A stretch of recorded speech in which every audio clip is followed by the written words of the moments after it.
Hello दोस्तों, आज मैं ऐसी तड़कती भड़कती मूवी लेकर आया हूँ जिसको देखकर आप भी अपना हैंडपंप चलाने से रोक नहीं पाओगे। ये कहानी है एक ऐसी लड़की की जो एक कंपनी में सेक्रेटरी का काम करती है, लेकिन सीधी भाषा में बताओ तो ये लड़की हर टाइम अपनी गुफागिली करवाने के लिए तैयार रहती थी। और इस लड़की पर जब इसकी कंपनी के बॉस की नजर पड़ती है तो इसका बॉस भी दिन रात इसके साथ हैंडपंप चलाता रहता है। तो चलिए शुरू करते हैं। कहानी की शुरुआत में हम चमकीली को देखते हैं जो अपनी बाइक लेकर अपने ऑफिस जाती है। दरअसल इसका नाम जूडिथ है, पर मुझे कुछ खास अच्छा नहीं लगा, इसलिए मैं इस गुलाबी गुफा की चमकीली ही बोलूंगा। चमकीली जब अपने ऑफिस पहुंचती है तो उसकी बॉस मोनिका चमकीली को बहुत ज्यादा काम करने को दे देती है। चमकीली अपना काम कर रही होती है, तभी उसकी बॉस मोनिका उसके पास आती है और उससे अपने साथ डिनर पर चलने की बोलती है, लेकिन काम ज्यादा होने की वजह से चमकीली उसके साथ जाने से मना कर देती है। तो मोनिका अपनी ही कंपनी के दूसरे एम्प्लॉय जिसका नाम पप्पू घोटाला था, वो कहता है बॉस मैं आपके साथ डिनर क्या मैं तो नहाने धोने और सोने भी चल सकता हूँ। जिसके बाद वो दोनों वहाँ से निकल जाते हैं। बेचारी चमकीली अपना काम कर रही होती है। काम खत्म होते होते उसकी काफी रात हो जाती है। अपना काम खत्म करने के बाद चमकीली तैयार की हुई फाइल की बॉस की टेबल पर रखकर घर जाने के लिए निकलती है। जब चमकीली बेसमेंट में पहुंचती है तो वो देखती है कि उसकी बॉस मोनिका और पप्पू घोटाला दोनों एक दूसरे का मूड बना रहे होते हैं। उन्हें देखकर चमकीली छुप जाती है और छुपकर उन्हें देखने लगती है, जहाँ पप्पू बेंचो अपनी बॉस की ही गुफा में धमाके कर रहा होता है। भाई साहब कैसे बताओ आप लोगों को कि क्या ही नजारा था। मेरे तो हैंडपंप चलाए बिना बाल्टी भर गई। खैर चमकीली भी उन दोनों की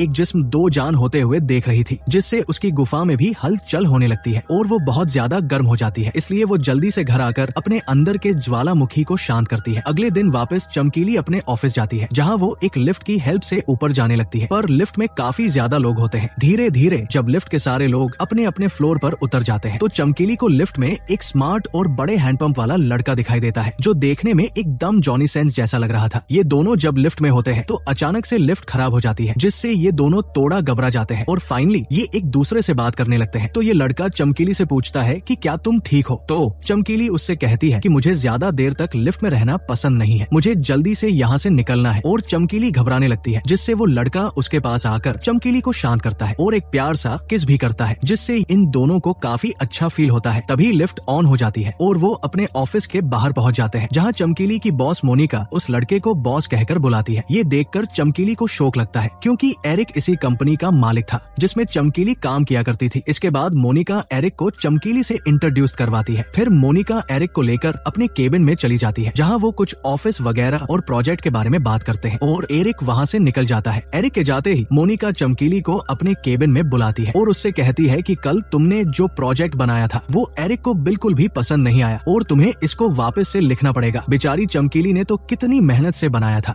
मोनिका उसे वापस से न्यू प्रोजेक्ट बनाने को कहती है, वो भी आज ही। इसके बाद हम देखते हैं कि रात को चमकीली इसी तरह अपने प्रोजेक्ट को पूरा कर लेती है और घर जाने वाली होती है। तभी उसे ऑफिस में कुछ आवाजें सुनाई देती है, जैसे कोई ऑफिस में मजे कर रहा हो। जब चमकीली देखने जाती है तो वहाँ सच में उसकी बॉस मोनिका और पप्पू दोनों एक दूसरे का पानी निकाल रहे थे, जिन्हें देखकर चमकीली भी गर्म होने लगती है और ध्यान से इन दोनों की रासलीला देखती है। तभी एरिक चमकीली के पास आ जाता है और उससे कहता है कि क्या तुम्हें ये सब देखने में ही मजा आता है या तुम्हें कुछ करना भी आता है? लेकिन चमकीली इन बातों को कोई जवाब नहीं देती और एरिक से कहती है कि मैंने प्रोजेक्ट की फाइल तुम्हारी टेबल पर रख दी है और न बस जाने ही वाली थी। चमकीली जाने लगती है, लेकिन एरिक उसे रोक लेता है और वो चमकीली से बातें करने लगती है, जिससे चमकीली गर्म हो जाती है। एरिक साल चमकीली की जवानी देखकर पिघल चुका था, इसलिए वो चमकीली से कहता है कि कल मैं तुम्हारे घर लेने आऊंगा, हम डिनर पर चलने वाले हैं। चमकीली पहले तो मना कर देती है कि मैं अपने बॉस को डेट नहीं कर सकती, क्योंकि ये ऑफिस की गाइडलाइन के खिलाफ है, लेकिन एरिक उसे किसी तरह समझा लेता है तो चमकीली भी मान जाती है। अगले दिन चमकीली जब अपने घर होती है, जहाँ वो अपने बिल्ले के नुनू को सहला रही होती है, तभी उसके घर पर एरिक आता है। चमकीली जब गेट खोलकर देखती है तो वहाँ एरिक था, जो चमकीली से कहता है कि चलो जल्दी से तैयार हो जाओ, हमें डिनर के लिए चलना है। लेकिन चमकीली पहले तो उसके जाने से मना कर देती है, तो एरिक गुस्सा होकर वहाँ से जाने लगता है। तभी चमकीली कहती है ठीक है मैं तैयार हो रही हूँ, लेकिन मुझे तैयार होने में टाइम लगेगा। जिसके बाद एरिक उसके घर के बाहर इंतजार करने लगता है और इधर चमकीली अपने मुंह पर तरह तरह के पाउडर लगाने लगती है, जो हर कोई लड़की लगाती है ताकि लड़कों को अपने जंजाल में फंसा सके।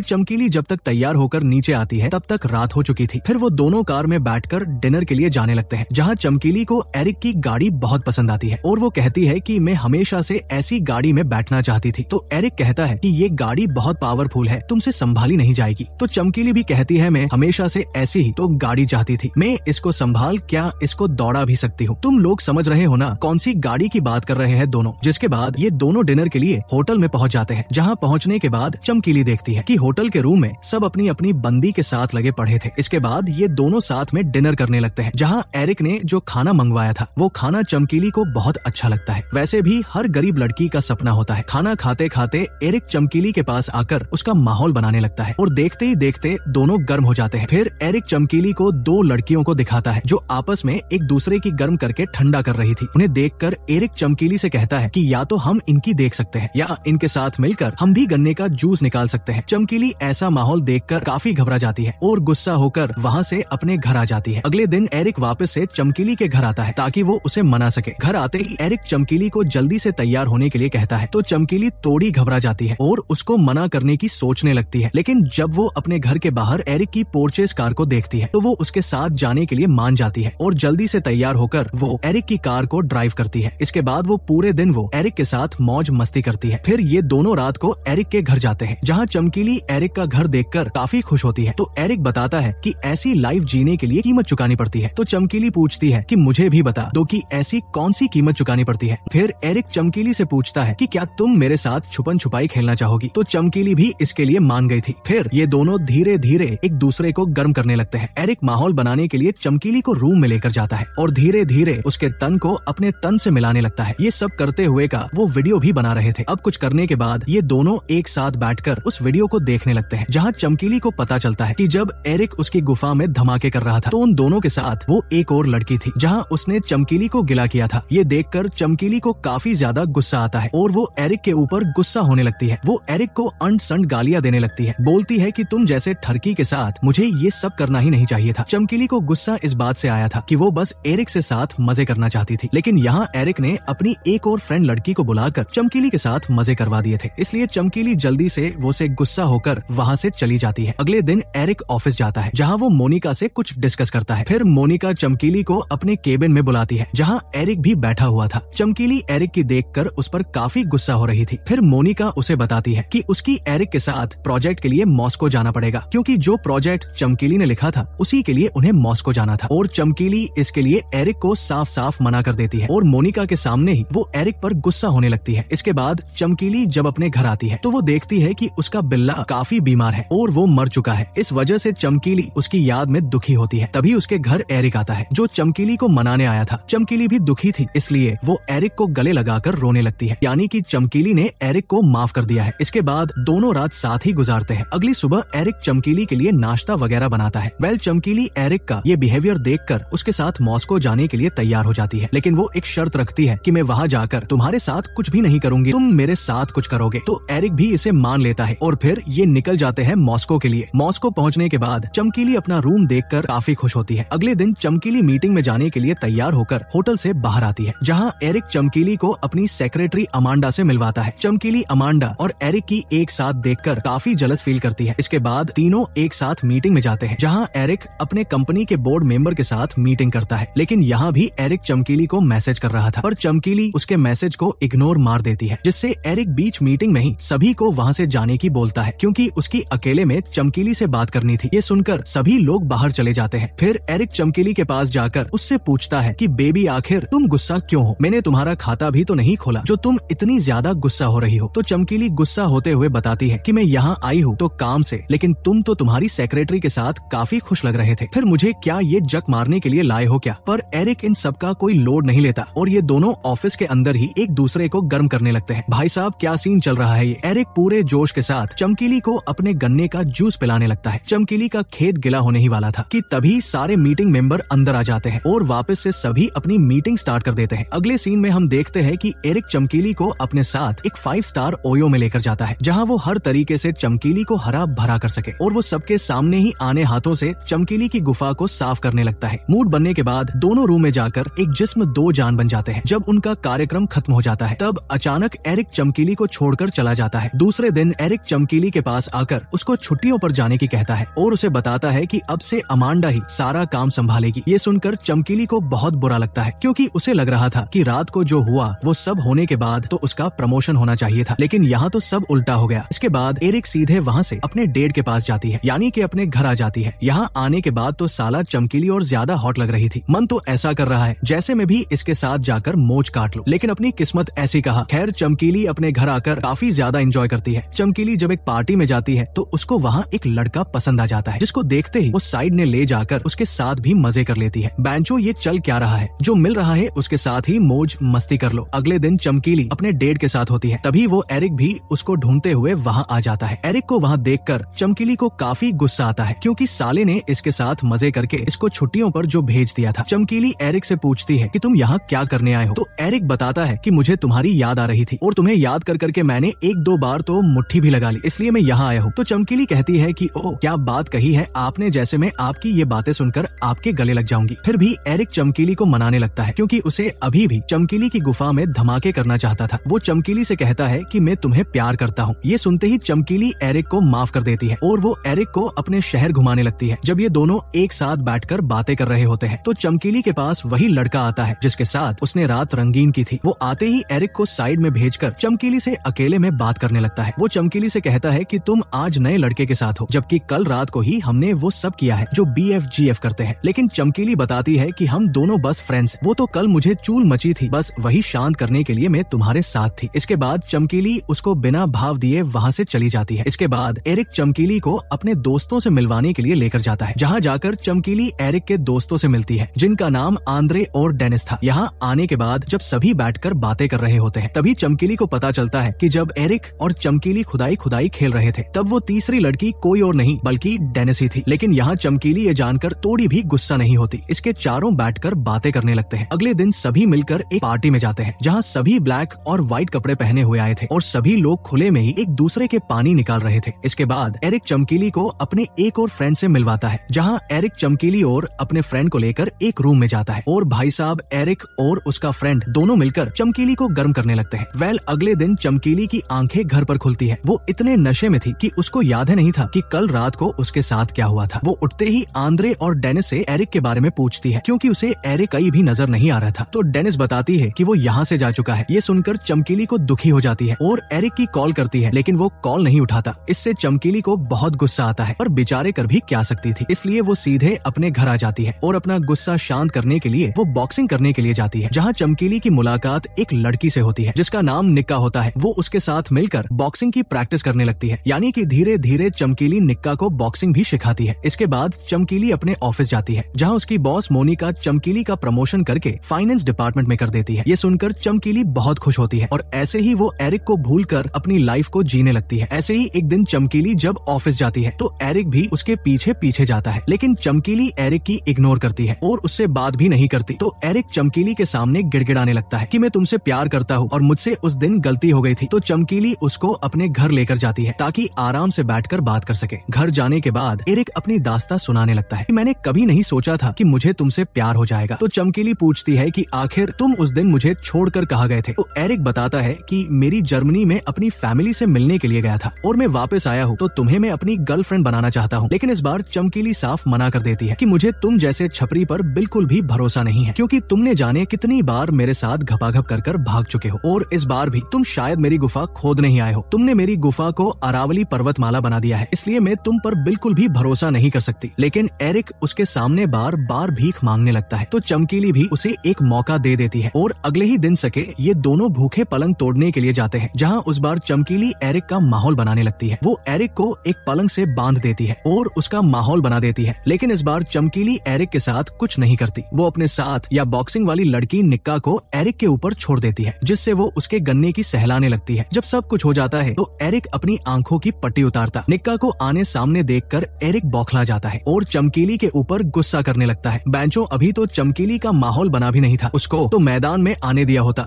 एरिक चमकीली को छोड़कर वहाँ से चला जाता है। अगले दिन चमकीली को पता चलता है कि जिस निक्का को वो लेके आई थी, दरअसल वो पहले से ही एरिक की GF थी। ये जानकर चमकीली हमेशा के लिए एरिक से ब्रेकअप कर लेती है और उसकी कंपनी को भी छोड़कर वापस अपने डेड के पास आ जाती है, जहाँ वो अच्छे से अपनी लाइफ को एंजॉय करने लगती है। इस मूवी का सार ये निकला कि इसमें एरिक ने दबाकर चमकीली के भोलेपन का फायदा उठाया और दिन रात उसकी गुफा में धमाके किए और लास्ट में उसको छोड़कर ही चला गया। तो लड़कियों, आपसे एक ही रिक्वेस्ट है कि अपनी लाइफ में जो भी करो जरा सोच समझ कर किया करो। तो इसी के साथ ये मूवी होती है एंड मिलते हैं नेक्स्ट वीडियो में। Thanks for watching.